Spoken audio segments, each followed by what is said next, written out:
श्री स्वामी समर्थ. ओम नमः शिवाय. शिवलीलामृत कथासार अध्याय 9. ब्रह्मराक्षस आणि शबर दाम्पत्याचा उद्धार. शिवनामाचे महत्त्व. ज्या ठिकाणी सतत भगवान शिवांचे नामस्मरण आणि नामघोष होत असतो त्या ठिकाणी जन्ममरणाच्या संसाराचे बंधन राहत नाही. पाप, दुःख आणि संकटे नष्ट होतात. ज्याला शिवनामाची खरी ओढ आहे त्याची पुन्हा जन्ममरणाच्या फेऱ्यात पुनरावृत्ती होत नाही. तो शिवस्वरूप होतो. जर एखाद्या मनुष्याचे मन सतत विषयांमध्ये गुंतलेले असते, त्याचप्रमाणे जर मनुष्याचे मन शिवनामात पूर्णपणे रमले तर त्याला संसाराचे बंधन कसे राहील. ज्याप्रमाणे एखाद्याला धनाची इच्छा असते आणि तो श्रीमंत व्यक्तीची स्तुती करतो, त्याचप्रमाणे जो मनुष्य सतत शिवनामाचा जप करतो त्याला जन्ममरणाची चिंता राहत नाही. ज्याप्रमाणे राजाच्या खजिन्यातील धन मिळवण्यासाठी मनुष्य प्रयत्न करतो, त्याप्रमाणे ज्याचे मन शिवाच्या चरणी स्थिर झाले आहे त्याला संकटे आणि विघ्ने बाधू शकत नाहीत. वामदेव ऋषीचे वर्णन. नैषधारण्यात नैमिषारण्यात सुत ऋषी शौनकादिक ऋषींना वामदेव नावाच्या महान ज्ञानी योगीची कथा सांगतात. वामदेव ऋषी सतत शिवध्यानात मग्न असतात. ते एकांतात शांतपणे भ्रमण करत असत. त्यांना कोणताही भेदभाव नव्हता. दिशाच त्यांचे वस्त्र होते म्हणून त्यांना दिगंबर म्हटले आहे. त्यांच्या अंगावर भस्म होते. ते निराहारी आणि अत्यंत विरक्त होते. त्यांच्या मनात असा विचार होता की संपूर्ण विश्व हे शिवमय आहे. त्यामुळे कुठे जावे, काय करावे, काय घ्यावे किंवा काय सोडावे याचा त्यांना मोह नव्हता. त्यांनी क्रोध, लोभ, मोह, अहंकार, भीती, शोक यांचा त्याग केला होता. इंद्रियावर त्यांचे पूर्ण नियंत्रण होते.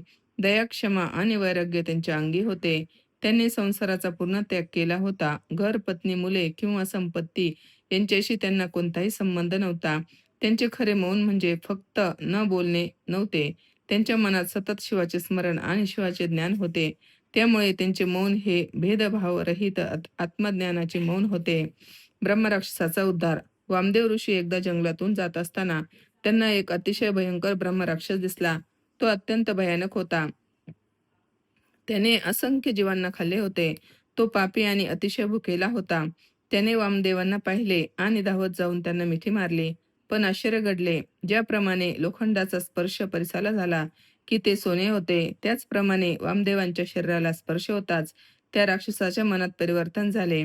वामदेवांच्या अंगावरील पवित्र भस्म त्याच्या अंगावर लागले आणि त्यांच्या मनातील असुरभाव नष्ट होऊ लागला. त्याला सात्विक बुद्धी प्राप्त झाली. त्याचा पापी स्वभाव बदलला. वामदेव ऋषींना मात्र या घटनेची जाणीवही नव्हती, कारण ते सदैव समाधीमध्ये मग्न होते. त्यांना सुख-दुःख, थंडी-उष्णता, लोकांची निंदा किंवा स्तुती याचा फरक पडत नव्हता. त्यांच्या शरीराला काही त्रास झाला तरी त्यांना जाणीव नसे. ते सदैव ब्रह्मानंदात स्थित होते. ब्रह्मराक्षसाचे पूर्वजन्माचे पाप वामदेवाच्या दर्शनामुळे आणि त्यांच्या अंगावरील भस्माच्या स्पर्शामुळे राक्षसाला त्यांच्या पूर्वजन्माची आठवण झाली. तो वामदेवांना म्हणाला की, गुरुवर्य, तुमच्या दर्शनामुळे मी पवित्र झालो आहे. तुमच्याशी बोलण्यामुळे मला शिवपद प्राप्त होईल अशी आशा वाटत आहे. तो सांगतो की त्याला हजारो जन्मांचे ज्ञान आठवले आहे. पूर्वीच्या जन्मात तो एक राजा होता. तरुणपणी तो अत्यंत क्रूर आणि दुराचारी झाला. त्याने आपल्या प्रजेचा छळ केला. धर्मवेद, पुराण त्याला आदर नव्हता. त्याने अनेक भयंकर पापे केली. स्त्रियांचा अन्यायाने उपभोग घेतला आणि अनेक स्त्रियांना बंदी बनवले. त्याच्या वासनांचा अंत नव्हता. त्याने वेगवेगळ्या जाती वर्णातील असंख्य स्त्रियांवर अत्याचार केले. तो मद्यपान करीत असे आणि निषिद्ध अन्न खात असे. अशा प्रकारे त्याने आयुष्यभर अनेक पापे केली. शेवटी त्याला भयंकर रोग झाला आणि त्याचा मृत्यू झाला. नरकातील भयंकर यातना. मृत्यूनंतर यमदूत त्याला यमपुरीत घेऊन गेले. त्याने आपल्या पापांमुळे अत्यंत कठीण नरकयातना भोगल्या. ग्रंथात त्या काळातील धार्मिक कल्पनेनुसार अनेक नरकयातनांचे वर्णन केले आहे. तप्तभूमी, गरम लोखंड, अग्नी, शस्त्रे, पाणी आणि विविध प्रकारच्या यातना. या वर्णनाचा मुख्य संदेश असा आहे की मनुष्याने केलेल्या गंभीर पापांचे परिणाम अत्यंत दुःखद असतात. त्याने हजारो वर्ष नरकयातना भोगल्या. अनेक पशुयोनीतील जन्म नरकयातना भोगल्यानंतरही त्याची कर्मफळे संपली नाहीत. त्याला पुढे अनेक पशुपक्ष्यांच्या योनीत जन्म घ्यावा लागला. वाघ, अजगर, लांडगा, डुक्कर, सरडा, कुत्रा, कोल्हा, गाय, माकड, गाढव, मुंगूस, कावळा, बगळा, घुबड, गिधाड, मांजर, बेडूक, कासव, मासा, उंदीर, घुबड, वन्य प्राणी, उंट, निषाद आणि शेवटी तो राक्षस झाला. असा त्याचा प्रवास झाला. यातून ग्रंथ सांगतो की कर्मानुसार जीवाला वेगवेगळ्या योनीमध्ये जन्म घ्यावा लागू शकतो. वामदेवांच्या दर्शनाचा परिणाम. राक्षस म्हणतो, स्वामी, तुमच्या दर्शनाच्या प्रभावामुळे मला माझ्या हजारो जन्मांचे ज्ञान झाले आणि मी पवित्र झालो. जसे गंगा स्नानाने पाप नष्ट होतात, संतांचा सहवास दुःख आणि पाप जाळून टाकतो, त्याचप्रमाणे वामदेवासारख्या महान संतांच्या स्पर्श आणि दर्शन राक्षसांचे जीवन बदलून टाकते. भस्माचे महत्त्व. यानंतर राक्षसाने वामदेवांना विचारले, भस्माचा महिमा काय आहे? कोणते भस्म शिवभक्तांनी धारण करावे? वामदेवांनी भस्माचे महत्त्व सांगितले. शुद्ध गोमयापासून तयार केलेले पवित्र भस्म योग्य पद्धतीने तयार करून मंत्रपूर्वक धारण करावे असे सांगितले आहे. भस्म कपाळावर त्रिपुंडाच्या स्वरूपात लावावे. भस्म शरीरावर लावण्याचे आध्यात्मिक महत्त्व म्हणजे अहंकार, देहाभिमान आणि पापांचा नाश होऊन शिवस्मरण वाढणे. ग्रंथात असे सांगितले आहे की भस्मधारणांमुळे मोठमोठ्या पापांचाही नाश होतो. चांडाळ भक्ताची शिवभक्ती. यानंतर वामदेव आणखी एक सुंदर कथा सांगतात. सिंहकेत नावाचा एक राजा शिकारीसाठी जंगलात गेला. त्याला जंगलामध्ये एक भग्न शिवालय दिसले. तेथे एका निषादाला म्हणजेच वनवासी व्यक्तीला शिवलिंग सापडले. राजाने त्याला शिवपूजेची पद्धत सांगितली आणि चिताभस्माने शिवपूजा करावी असे सांगितले. त्या निषादाने आपल्या पत्नीला सर्व सांगितले. दोघांनी अत्यंत श्रद्धेने शिवलिंगाची स्थापना केली आणि दररोज चिताभस्म आणून शिवपूजा सुरू केली. त्यांना मोठे शास्त्रज्ञान नव्हते, पण त्यांची श्रद्धा अत्यंत निर्मळ आणि एकनिष्ठ होती. भक्तांची खरी परीक्षा.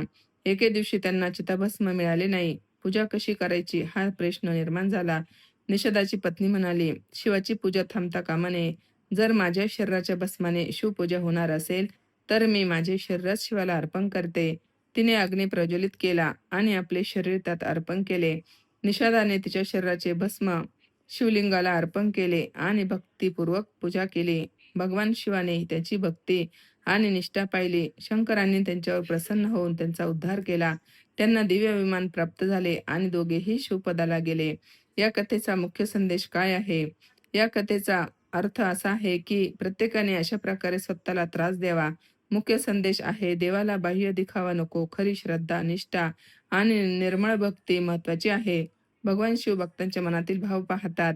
जात, पद, संपत्ती किंवा विद्वत्ता यापेक्षा भक्ती आणि श्रद्धा श्रेष्ठ आहे. या कथेचा महत्त्वाचा संदेश असा आहे की सिंहकेत राजाची शिवभक्ती. ही कथा पाहिल्यानंतर सिंहकेत राजाच्या मनातही शिवभक्तीची तीव्र भावना निर्माण झाली. त्याने शिवभजन सुरू केले. शिवरात्री, प्रदोष, सोमवार अशी शिवांची संबंधित व्रते तो भक्तीने करू लागला. शिवभक्ती करत करत तो स्वतः शिवस्वरूप झाला आणि शिवपदाला प्राप्त झाला. 9व्या अध्यायाचा मुख्य सारांश असा आहे की शिवनामस्मरण अत्यंत प्रभावी आहे. सतत शिवाचे स्मरण केल्याने मनातील वासनात्मक विचार कमी होतात. संतांचा सहवास आणि संतांचे दर्शन जीवन बदलू शकते. कर्माचे परिणाम भोगावेच लागतात. अहंकार, लोभ, क्रोध आणि विषय वासना यांचा त्याग करावा. भस्म हे शिवभक्तीचे आणि वैराग्याचे प्रतीक आहे. देवापुढे जातपात, श्रीमंती किंवा विद्वत्ता महत्वाची नसून भाव आणि श्रद्धा महत्वाची आहे. खरी भक्ती असेल तर भगवान शिव भक्तांवर प्रसन्न होतात. शिवनाम आणि शिवभक्ती मनुष्याला संसाराच्या बंधनातून मुक्त करण्याचा मार्ग दाखवतात.